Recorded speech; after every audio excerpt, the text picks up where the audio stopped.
दोस्तों, आपने ए 9 and 21 EMA crossover strategy के बारे में बहुत बार सुना होगा, शायद आप ट्रेड भी लेते होंगे। बट क्या आपने एक चीज नोटिस किया कि जब भी आप 9 एंड 21 क्रॉसओवर स्ट्रेटेजी को यूज करते हो, वहां एक बहुत बड़ा प्रॉब्लम दिखाई देती है, वो है फॉल्स क्रॉसओवर। जो क्रॉसओवर आपको फॉल्स सिग्नल देता है, जैसे कि ए ग्रीन वाला line 9 EMA and A red वाला लाइन 21 ईएमए। यहाँ ए ग्रीन लाइन रेड लाइन को नीचे से क्रॉस किया, यानी ए एक बुलिश क्रॉसओवर है। यहाँ से क्या होना चाहिए था, मार्केट ऊपर जाना चाहिए था, बट यहाँ ठीक उल्टा हुआ। क्रॉसओवर के बाद मार्केट नीचे गिरा। अगर आप सिर्फ एक क्रॉसओवर देखकर ट्रेड लेते तो यहाँ तो आपका लॉस पक्का है। सिर्फ यही एग्जांपल नहीं, यहाँ ये 9 period moving average 21 period moving average को नीचे से क्रॉस किया इस जोन में, यानी एक बीआरएस क्रॉसओवर है। यहाँ से मार्केट गिरने की चांसेस है, बट यहाँ क्या हुआ, यहाँ मार्केट ऊपर चला गया। बट इस तरह की फॉल्स क्रॉसओवर से, फॉल्स सिग्नल से हम कैसे बच सकते हैं, हमको कैसे परफेक्ट एंट्री मिल सकता है, तो हम आज वही डिस्कस करेंगे। हम ए 9-21 क्रॉसओवर के साथ और दो इंडिकेटर यूज करेंगे, जिसकी वजह से आपका एक्यूरेसी लेवल बहुत इंक्रीज होगा। वो दो इंडिकेटर का नाम है VWAP एंड ADX। VWAP के बारे में तो आप सभी को पता है, बट ADX के बारे में ज्यादा लोगों को नहीं पता। आप इंडिकेटर में सेक्शन में जाएंगे एंड सर्च करेंगे ADX, ए वाला जो इंडिकेटर, एवरेज डायरेक्शनल इंडेक्स, आप इसको ऐड करेंगे और settings as it is same रहेगा। ये जो ब्लू लाइन आप देख रहे हैं एक VWAP, और ये जो रेड लाइन आप देख रहे हैं ADX line, A green line 9 EMA and A red line 21 EMA. ये ईएमए आपको सीधा साधा मार्केट की ट्रेंड बताता है, जिसका बेस होता है प्राइस एक्सपोनेंशियल मूविंग एवरेज। ये आपको रिसेंट प्राइस के ऊपर डिपेंड करके ही आपको ये बताने की कोशिश करता है कि यहाँ मार्केट की मूवमेंट किस तरह हो सकता है। और ये VWAP बहुत बहुत इंपॉर्टेंट एक इंडिकेटर होता है। ये आपको प्राइस का एवरेज के साथ साथ वॉल्यूम का एवरेज भी बताता है। जहां प्राइस के साथ साथ वॉल्यूम आपको सपोर्ट देता है, जहां आप देखेंगे ये VWAP ये ईएमए के साथ साथ ऊपर जा रहा है, इसका मतलब कि वहां क्लियर अप ट्रेंड है। और जहां आप देखेंगे ये VWAP ये ईएमएस के साथ साथ क्लियर नीचे की ओर जा रहा है, वहां क्लियर डाउन ट्रेंड है। और जहां आप देखेंगे ये VWAP लाइन प्राइस के साथ हेड चल रहा है, इस तरह वो साइडवेज मार्केट की निशानी है और आप साइडवेज मार्केट में ट्रेड लेकर प्रॉफिट नहीं कमा सकते। और ADX यहाँ ये जो ट्रेंड चल रहा है, इस ट्रेंड में कितना स्ट्रेंथ है वो बताता है, चाहे वो अप ट्रेंड हो या डाउन ट्रेंड। यहाँ डाउन ट्रेंड चल रहा है, आप देख सकते हैं कि यहाँ डाउन ट्रेंड बहुत ही शार्प नीचे आ रहा है और यहाँ ADX का वैल्यू भी बहुत ज्यादा है। और जहां आप देखेंगे साइडवेज मार्केट है, वहां देखो ये ADX का वैल्यू बहुत ही लो है। इसलिए जब भी आप ये 9 एंड 21 क्रॉसओवर या फिर किसी भी क्रॉसओवर को यूज करेंगे ना, आपको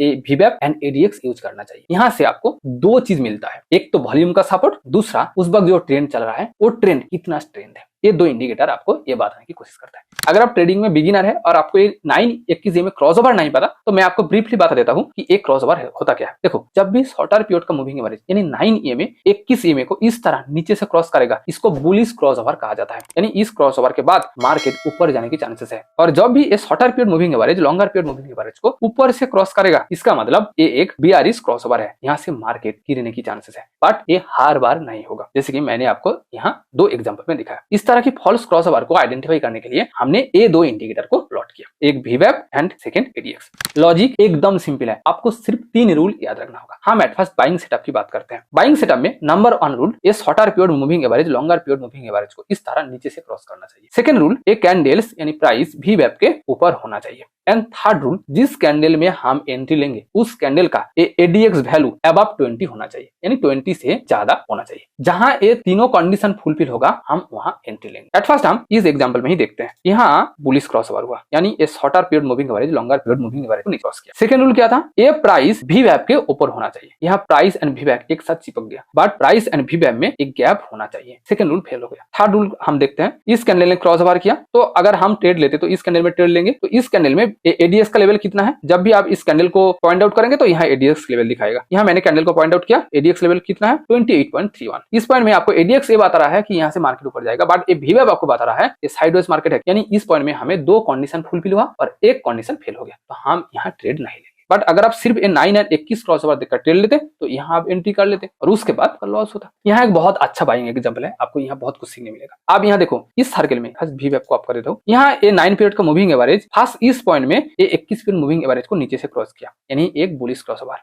बट आपको सिर्फ एक क्रॉसओवर नहीं देखना है, आपको VWAP को भी देखना है और ADX को भी देखना है। इस कैंडल VWAP के ऊपर फॉर्म हुआ, बट इस कैंडल में ADX का वैल्यू बिलो 20, यानी हम यहाँ ट्रेड नहीं लेंगे, हम वेट करेंगे। और वेट करने का नतीजा क्या होता है आप देखो, अगर आप यहाँ ट्रेड ले लेते ना तो यहाँ आपका स्टॉप लॉस हिट हो जाता। बट वेट करने से क्या फायदा हुआ, इस कैंडल VWAP से ऊपर फॉर्म हुआ, बट इस कैंडल का ADX वैल्यू बिलो 20, हम और भी वेट करेंगे। इस कैंडल क्लोज होने के बाद इस कैंडल में ADX का वैल्यू 24 हो गया। इस कैंडल VWAP से भी ऊपर है, ये 9 एंड 21 पे मूविंग एवरेज से भी ऊपर ऊपर है और इस कैंडल में एडीएक्स का वैल्यू भी 20 से ज्यादा है, यानी इस कैंडल आपको बता रहा है कि नेक्स्ट कैंडल में हम एंट्री ले सकते हैं। आप कहेंगे ये वाला तो रेड कैंडल, देखो इससे क्या फर्क पड़ता है। इस रेड कैंडल बनने से पहले ये वाला कैंडल एक बहुत बड़ा बुलिश कैंडल फॉर्म हुआ। इस कैंडल बनने के बाद यहाँ सेलर ने बहुत कोशिश की प्राइस को नीचे ले जाने का, बट सेलर्स ने हार गया। इसीलिए जब भी इस तरह की कैंडल बनती है तो उसके बाद फिर से प्राइस ऊपर जाने की चांसेस होती है, और ऐसा ही हुआ। तो हम इस कैंडल जहां क्लोज होगा, यानी इस पॉइंट में क्लोज हुआ, यहाँ हम एंट्री लेंगे, और जिस कैंडल में हम एंट्री लेंगे उस कैंडल में 21 मिनट मूविंग एवरेज का जो पॉइंट होगा वो होगा हमारा स्टॉप लॉस, यानी इस पॉइंट तक हम स्टॉप लॉस मार्क किया और हमारा प्रॉफिट होगा 1:2 रिस्क रेशियो, यानी स्टॉप लॉस का 2 गुना। यहाँ तक हमने प्रॉफिट बुक करेंगे। आप चाहे तो नेक्स्ट क्रॉस ओवर तक भी प्रॉफिट बुक कर सकते हैं। तो ये हो गया हमारा बाइंग सेटअप। अब हम सेलिंग का एक एग्जांपल देख लेते हैं। यहाँ ये 9 period moving average 21 period moving average को नीचे से क्रॉस किया इस जोन में, यानी एक बियरिश क्रॉस ओवर है। यहाँ से मार्केट गिरने की चांसेस है, बट यहाँ क्या हुआ, यहाँ मार्केट ऊपर चला गया। बट क्यों? मैंने आपको कहा था ट्रेड लेने से पहले आपको 3 कंडीशन फुलफिल होना चाहिए। फर्स्ट कंडीशन, ये बियरिश क्रॉस ओवर में shorter period moving average longer period moving average को ऊपर से क्रॉस करना चाहिए, फुलफिल हो चुका है। हमारा सेकंड रूल था कि बियरिश क्रॉस ओवर में प्राइस यानी कैंडल्स वीवैप के नीचे फॉर्म होना चाहिए, बुलिश क्रॉस ओवर में कैंडल वीवैप के ऊपर फॉर्म होना चाहिए, और बियरिश क्रॉस ओवर में कैंडल वीवैप के नीचे फॉर्म होना चाहिए। यहाँ क्या एक कैंडल वीवैप के नीचे फॉर्म हुआ? नहीं, यानी ये जो क्रॉस ओवर हुआ इस क्रॉस ओवर को वीवैप सपोर्ट नहीं कर रहा है, यानी वॉल्यूम सपोर्ट नहीं कर रहा है, इसलिए यहाँ ऐसा ही हुआ, मार्केट तुरंत ऊपर चला गया। यह हमारा एक सेलिंग का एग्जांपल, क्योंकि यहाँ 9 पीरियड मूविंग एवरेज ग्रीन वाला लाइन रेड वाला 21 पीरियड मूविंग एवरेज को ऊपर से क्रॉस किया, यानी एक बियरिश क्रॉस ओवर है, यहाँ से प्राइस गिरेगा। बट हम तुरंत एंट्री नहीं लेंगे, हम वहां एंट्री लेंगे जहां और 2 रूल फुलफिल होता है। सेकंड रूल, एक कैंडल वीवैप के नीचे फॉर्म होना चाहिए। यहाँ कौन सी कैंडल वीवैप के नीचे फॉर्म हुआ है? एक कैंडल वीवैप को क्रॉस किया, फर्स्ट एक कैंडल वीवैप से नीचे फॉर्म हुआ है, यानी इस कैंडल में वीवैप आपको ये बता रहा है यहाँ से प्राइस गिरेगा, यानी ये कन्फर्मेशन कैंडल हो सकता है। बट कन्फर्मेशन कैंडल में और एक चीज देखना है, एडीएक्स का वैल्यू कन्फर्मेशन कैंडल में अबव 20 होना चाहिए। इस कैंडल में एडीएक्स का वैल्यू कितना है? 13.29, बहुत ही कम है, तो हम और भी वेट करेंगे। कहाँ एडीएक्स का वैल्यू 20 से ज्यादा होगा पता है? इस पुल बैक के बाद ही एडीएक्स का वैल्यू 20 से ज्यादा होगा। आप देख लेना, देखो इस कैंडल में एडीएक्स का वैल्यू 20 से ज्यादा है, यानी हम इस कैंडल में ट्रेड लेंगे।